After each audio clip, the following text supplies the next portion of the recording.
y equals cosecant x. We know that the period is going to be 2 pi units long. We're going to use the same basic points we used for sine: 0, pi over 2 pi, 3 pi over 2, and 2 pi. For cosecant though, cosecant of 0 is undefined, so it'll be an asymptote right here. Cosecant of pi over 2 is 1, so pi over 2, 1. The cosecant of pi is also undefined, so the third, second asymptote. Cosecant of 3 pi over 2 is negative 1. And the cosecant of 2 pi is also undefined. So as we can see in one period length, there's 1, 2, 3 asymptotes here. Okay, so for the graph of the cosecant's relatively easy, just makes a U shape and an upside down U shape. And there's one period of the cosecant graph. To make the second period, I'm going to come over here to the negative area. Notice from 0 to negative 2 pi is one period, so it's going to be an asymptote there. Also an asymptote in the middle of the period, that's at pi. Since I'm working my way backwards, this first one here is going to be upside down, because it's going to flip-flop, up, down, up, down.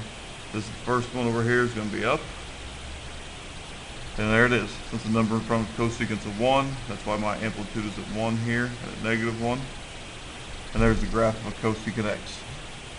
Here's example number 4. So same basic point: 0, pi over 2, pi, 3 pi over 2, 2 pi, maybe. Notice here we have the x over 2, so that is going to change the period length. So what I do is, I'm going to say that my period is normally 2 pi. I'm going to divide that by pi over 2. And now my period length is 4 pi. So that means one period goes from 0 to 4 pi. The halfway point is 2 pi. Halfway between 0 and 2 pi is pi. Halfway between 2 pi and 4 pi is 3 pi. So those are the points I'm going to choose this time. The 2 in front tells me that my amplitude is now 2. So I go to positive 2 and negative 2.